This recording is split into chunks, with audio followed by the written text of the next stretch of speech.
to the republic for which it stands, one nation, under God, indivisible, with liberty and justice for all. Guns, self-defense, concealed carry. This is the Patriot Defense Podcast. From the war room in Idaho's high desert, here's your host, Todd Echols.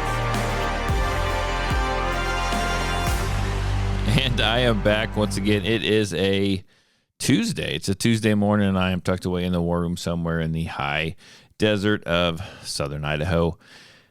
It's been a while since I've been on here. We all know that. I know. I see your texts. I get your emails. I understand, but it is what it is. I'm busy stapling up targets to cardboard backers. I'm a firearms instructor. That's what I do. I rearrange the range. I move tables. I set up chairs, and I staple targets to cardboard backers. That's essentially my job. That is what I do. It's the glorious life of a firearms instructor. So, no, we've been pretty busy here. We've had lots of classes. It's still hot. We're still dealing with this heat. I'm over it. I really have no excuse as to why I haven't gotten in here and done a podcast. I just haven't.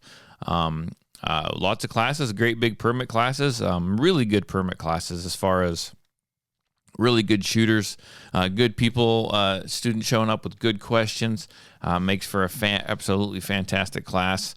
And I will give a shout out to my guys. I got 3 guys that helped me with all my classes, or at least all my permit classes, Nick, Jeremy, and James. And I know these guys will be listening to this podcast, so shout out to them. I do really appreciate you guys' help. You guys help the classes go smoothly. Your expertise helps out the students, and you make everything, everyone's safe. You keep everyone safe. The more eyes we have out there focusing on the safety factor, the better we can be. So I do want to say just a big, I can't tell those guys thanks enough. I do appreciate all their help. And so what have I been up to? Pretty much that just kind of sums it up. I've been stapling up targets on cardboard backers. That's essentially what I do. So now we've been staying busy. That means, a lot of different classes. I had a lot of private classes come through. I got the women's classes. The men's classes are still going strong. We're over halfway through with those for the season. In fact, this podcast is just going to be a little kind of update as to what's been going on. But as far as with the women's classes, I've actually started getting more and more requests for how do I sign up for that? I want to learn how to do that. Can you teach me that kind of thing? And so it's not officially out. I've got the registration stuff all set up. Now I haven't officially means I haven't posted everything up onto all the social media links yet. But I've put together the schedule for a couple of the women's classes, and I need to finish those up in the next, do more of them, get more finished up in the next couple days. But it is, they're ready to go. So anyone that asks me, I've been shooting them links way earlier than usual. Usually every year I get them out at right around, about the end of October to middle to end of October. Which this is really early. But if I've got requests for it, I want to have something to give the people who are interested in it. And I think one of the reasons the interest has jumped, every year I get a little more interest generated off these classes, but I've been doing more and more videos, and it's something that I lack. I lack in. I don't do videos. I have a hard time making them fancy. It's I don't know, it's just something that I do not excel well in, but I've been plastering them all over social media, and then it's very interesting. Social media is really interesting. We're gonna dive into this. My wife was asking me the other day. She's like, well, you post to social media, like, why doesn't this stuff take off more? I'm like, because what happens on social media is they keep their thumb on me, right? As far as the algorithm, they make it so it doesn't get my stuff out there as much because it's firearms related content. And then those people that do share, because there are people there that constantly share my stuff, right? When I do post, the same people get it, which is fine. And then they repost and share it. And then those same people that they have on their personal pages, those are the ones that see it. So it gets out there, but it gets to a point where it just stops. And I'm in need of new people sharing content. And so I've reached out to my kids. I've got 3 daughters. I almost said 4 daughters. I've got 3 daughters, and I've reached out to them to get them to share my content and the different videos that I make. And by the way, there's some really cool little videos of some things that the women's classes have been doing that you need to check out. Some of these different courses and stuff, coursifiers that I've been having them run. A lot of fun, good videos. I got some really good shooters in those classes. So I've been posting those up, and I have my daughters start sharing them. And when I do that, and my daughters share that stuff, then it gets out to a whole new audience. And so maybe that's the key. I know sharing it and reposting it, that is important, but man, it's got to get out past the normal viewers, because I've saturated the normal viewers of my content, right? And I need to get out there and break free of that into a new market or into new viewers. But I tell you what, sometimes I wish I should just have a bakery, right? Maybe I start a bakery, and I bet you that content would fly off the shelves. People would share it, all this stuff. It's the firearms related stuff in things like Facebook and Instagram. It goes good, but it doesn't. It's hard to break out. It really is. So I'm trying to. Maybe I should invest in a drone. Wonder what I could do with a drone. I bet you I can make some cool videos with the drone. In fact, I almost bought one last year, to be honest with you, or earlier this year. I don't know. We'll see. We'll see what happens. Maybe I'll look into that. So much going on here. In fact, I got to hurry up. I got a couple more classes today I got to go get set up for. And let me tell you, that is a big event, depending on the classes, from class to class to class. With each class, people think I'm complaining, but I want to plead my point here. I am not complaining. It's sometimes if you have back-to-back classes, it's one class, you're just going to be sitting there standing at a table shooting a bullseye target. That's a beginner's class. You're not doing anything real dynamic. You're working on the basic fundamentals. Another class, they may have just signed up for a class and say, I want to shoot still targets. Then you got to adjust everything. You got to pull out the still targets, because I just have a small range. Then they got to pull out the still targets, and then you got to shoot the still targets. And then as soon as that class is over, maybe they're running courses, or maybe they're doing that. So then I got to put all that stuff away, move the tables again, pull up the barricades, pull up the other targets. There's a lot going on in between classes here, and it just proves the point that I need a massive range. I need like three big shooting bays, one for people to come shoot at, to sign up to like sign up as a membership, maybe one for like rifles, and then another one just for me to hold my classes in. That's I need 4 actually, because I need another one that's just set up for courses. That's what I need. Just, living here in Southern Idaho, that only cost me $500,000, $1 million. Time I get the property to do that and the dirt hauled in and everything. We're only looking at $1 million. All I need is $1 million. All I need is $1 million. I tell you what, this place in this area for me to grow is becoming more and more difficult every single year. It's all about the dollar, just like it is anywhere else. But my gosh, this place is getting expensive. So I don't know. We'll see. Maybe I'll haul my dream and my business, and I'll move to Kentucky or somewhere where maybe it's a little cheaper. I haven't decided yet, but I don't know if that's happening. But it crosses my mind every now and then. It's just getting so expensive to do anything here, especially if you need to buy property or build something. But that's the same way it is everywhere. So what do I got coming up? I've got a shotgun class, a defensive shotgun class coming up on Saturday. So I got to actually get some stuff put together for that class this week. Nothing like waiting until the last minute. But I got 3 or 4 people sign up for that class, and that is going to be fun. I'm looking forward to that. That'll be the first one that we've ever done here at Patriot Defense, is this defensive shotgun class. I'll try to get a bunch of good footage for you, maybe put together a video. So I'm anxious to see how that's going to go. It'll be fun. It'll be a real good time. I think the weather's supposed to be good, so I look forward to that. I will do a range report after that class, probably the following week or in 4, whatever. I had a lady out of one of mine, just kind of like I want to touch on some training stuff, right? And I know I talk about this all the time in different forms, but it's just a reminder. There was a lady that takes takes my women's classes, and a bunch of other classes too, right? And she's been doing this, and she's a good shooter, and she signed up for my defensive pistol class that I had all last Saturday. And she's the only one that signed up. And she showed up, and she goes, "Am I the only one here?" I said, "Yeah, you're the only one that signed up for it. Lucky you. Now I get to just focus on you, right? This is going to be a different class. We're going to move kind of quickly. We are going to shoot lots of rounds for like a 2 or 3 hour class. And so it's going to be pretty intensive shooting for you." And so we did that. And my gosh, her levels of confidence, her confidence levels, her skill levels just went up tenfold, right? I love the women's classes. I love having the ladies show up twice a month and the guys show up twice a month and shoot. I love it. But that is still, even though that is better than just a beginner's class, one beginner's class, and you never shoot again, that is still just a kickoff point. Anytime you take a class, that's just a kickoff point.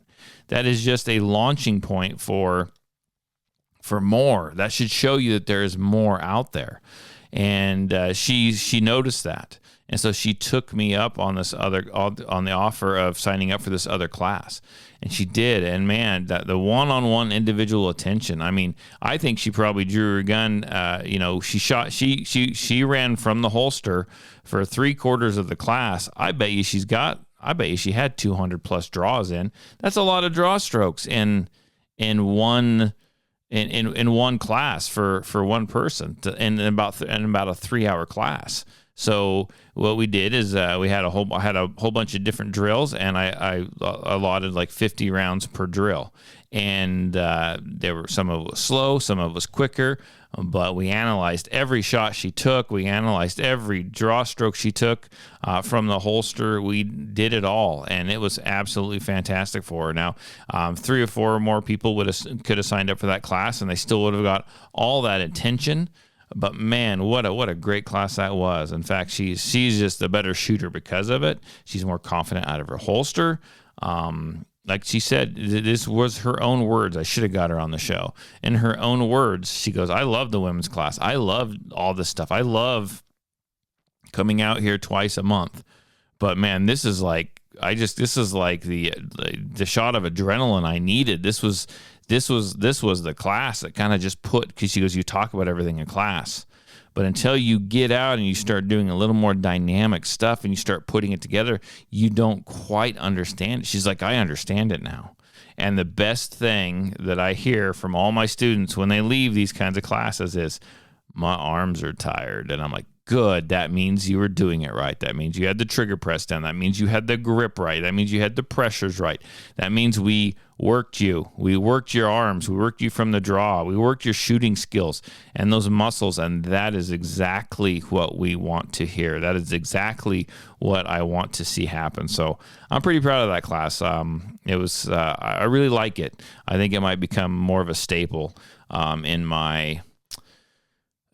my curriculum as far as my list of classes that I offer. This one seems to have worked out really, really, really well. As an instructor, it's interesting because you can put together these classes and you're like, is this going to work out? Is this going to work out? And the classes have to have a nice flow to them. And that's exactly what this defensive pistol class has, is a really nice flow. You start basic and you start adding on. And then you add something else, and then you add something else, and then you got 4 skills you're working on. Then you add something else, then you got 5 skills you're working on. And so it's fantastic. It just keeps building and it keeps adding. And it's just a great class in that whole extent. So anyhow, that was that. Kind of wanted to talk about that. I'm looking at my little list here. So I got a little clip here, a little audio clip. So do you guys remember last year? It was September, October. whenever they have that Texas State Fair, if you guys remember right, there was actually a shooting down there. And in fact, I should have had him on the podcast. I know that there's a listener down there that he was down there, and I think it's down right near where he lives that this shooting took place. But there is some legislation, some laws that have been enforced because of that shooting, and I'm going to play this little audio clip right now. You may remember these terrifying moments from last year, when 23-year-old gunman Cameron Turner opened fire at the State Fair of Texas, injuring 3. We are devastated that anyone was hurt at the State Fair of Texas. To this day, the State Fair says the gunman was unlicensed, and they still don't know how the gun got inside. For that reason, this year will look different. Previously, the State Fair of Texas allowed concealed carry, but now no guns for fairgoers will be allowed except for retired and current peace officers. Based on feedback we've received, based on studies, larger events, as Jeff mentioned, like the Houston Livestock Show and Rodeo, the San Antonio Stock Show, as well as Rodeo Austin, they have similar policies in place to ban weapons. And so we feel this is the measure that we need to put in place. After bags are measured and checked, every guest will walk through a weapons detection system just like last year. However, the layout will be completely redesigned to ensure that no one is able to slip by. There will also be additional cameras recording the entrances. We reported back in June that one of the 3 people shot at the fair last year is suing the suspected gunman and the 2 possible companies involved in the State Fair security, claiming possible failures in surveillance and detection. And instead of asking the hard questions like, how did this guy get past the metal detectors? Or why didn't the security measures we already had in place work? No, they decided the best solution was to disarm all of the law-abiding citizens. Here's the thing, gun-free zones are a joke, and not a funny one. Minnesota had a similar idea. They banned guns at their state fair too. And guess what happened? They still had a shooting. Investigators are searching for the gunman who fired a shot inside the state fairgrounds last night. It happened near the entrance of the Midway just after 10 o'clock and sent some fairgoers running as police shut down the grounds. One person is in the hospital. So there you go. So that was a clip from one of my, one of the YouTubers that I really like. I don't always 100% agree with him, but I do like his clips, and that's okay. We don't have to agree on everything. But that is Coleon Noir. He's on YouTube. Check out his stuff. I believe he's over on Rumble and stuff like that as well. He made the switch. I did not. Not that I got a whole lot on YouTube anyway, but check out his stuff. It's really good, but it's very interesting. He made the point of, last year, right? Last year when they had all this security and stuff to getting into the fairgrounds, that someone actually was able to get a firearm through that security and into the fair anyway, right? So what are they doing now? They're doubling down on security. So all those cameras, all those checks, all those metal detectors, they're just doing the same thing, just doing it harder, trying to do it better. They had all that stuff in place last year, and a gun still got in that fair. And at this point, what's going to happen? So from what I hear, the fair is held in not a great area, a kind of a sketchy area anyway. So now what's going to happen? So they say no guns. So the good guys are probably going to leave their guns at home, right? Because they're not going to break laws to get them into the fair. The bad guys really don't care. So now they know there's this giant area where there are no firearms, and so yeah, sure, why not? Let's see if we can get a gun on there if we have to do something. They also know what else do they know? They also know that there's going to be a bunch of unarmed people walking through a sketchy area from the parking lot to the fair. Great, they're prey. They're prey. They're defenseless. They're perfect for they're ripe for the pickings. They are armed. They are unarmed.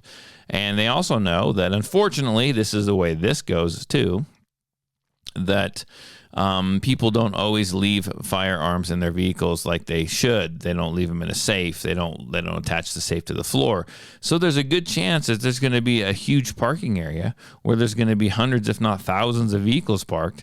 And there's probably going to be firearms in there because people are going to be armed up until that point, and then they will leave their firearms in their cars, in their vehicles, and then they will head into the fair. So there's going to be a bunch of vehicles there that possibly have firearms in them, which are just pretty much free at that point. So there's all that stuff. And this is the phrase that I really, really find, I just laugh when I hear this, right? Again, I'm not picking on all law enforcement but this fits some of them. So he said the only people that are going to be allowed to have firearms on the fairgrounds are what? Law enforcement, current or retired. It's the retired part that I want to focus on. And I'm not saying they're all like this, but I know I've had some officers here that were retired. They've been retired for a little while, and they can carry, they every year or every so many years, they have to redo their whatever it is, their certification to carry their firearms underneath that retired law enforcement act or whatever. I'm going to tell you right now that I've been allowed to approve, to certify those retired law enforcement officers to come out here and do their shooting test out here. Their shooting test, at least for the one that I did, and it might be different for every state, okay? So, but the one that I did was super simple and super ridiculous. And I saw things. I saw retired law enforcement officers from 2 or 3 feet away not be able to, shoot at the ground. They literally, the target was right there. They could reach out and touch that target, and they shot the ground. They shot the ground, okay? They didn't even hit the target. I've seen stuff. I've seen things happen. Why are you letting retired law enforcement carry their guns with this small certification thing that they got to do every so many years? Why are you allowing them? They don't go out. That doesn't mean they go out and shoot. That doesn't mean they have those skills. That doesn't mean they're out trying to qualify twice a year or once a year or whatever it is. None of that, right? I've seen them make ridiculous mistakes. I've seen them show up. I've seen them carry guns in holsters that you couldn't pay me enough to carry a firearm in and carry it around town. I've just seen absolutely ridiculous stuff. So I'm here to say, just because you're a retired law enforcement officer, honestly, that doesn't make you any better than anyone else. And you may have had training in the past, probably a little substandard, but you may have had training in the past due to your career, your job choice. But once you're retired, you don't have any of that anymore. Right? And those skills, just like anyone else, those skills will go away. They will degrade over time. You have to continue to use them. And the fact that they give these people this card that says they are allowed to carry in all these places without getting concealed carry permit just because they're retired is absolutely ridiculous, because I've seen their skills. I've seen their skills, and it is scary. Some of them is scary. Now, I haven't seen this. I'm not trying to. It sounds like I am. I'm not trying to make a blanket statement for all retired law enforcement officers, but the ones I've seen, I just shake my head, because the tests are so simple, and then they struggle with them, but yet they still fall within that criteria to get the permit.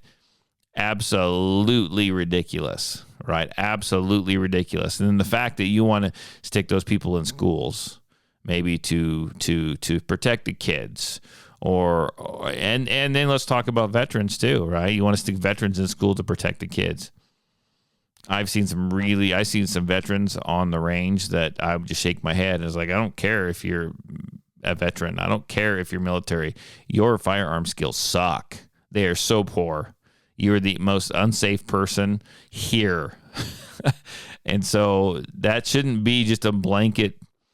That shouldn't be just because, I won't say blanket. That shouldn't be just a statement of you are ex-military, you are ex-law enforcement, that you just all of a sudden you're just good with a firearm, because that's not the way that it works. But yet the gun community would have you think otherwise. But okay, I am done for today. I'll be back on here again soon, hopefully. That's about all I'm going to promise to you, but I do appreciate you if you're still listening. I do appreciate that. Share it with your family, share it with your friends, share it on your social media. And I tell you what, if you don't want to share the podcast, I bet you're on my social media pages. You're on the Facebook, you're on Instagram, you're on TikTok, and you see me post up a video. Please, repost that thing, share it. If you do already, I do appreciate it. I appreciate all the support. But if you don't, please, if you could go ahead and do that, it would help me tons.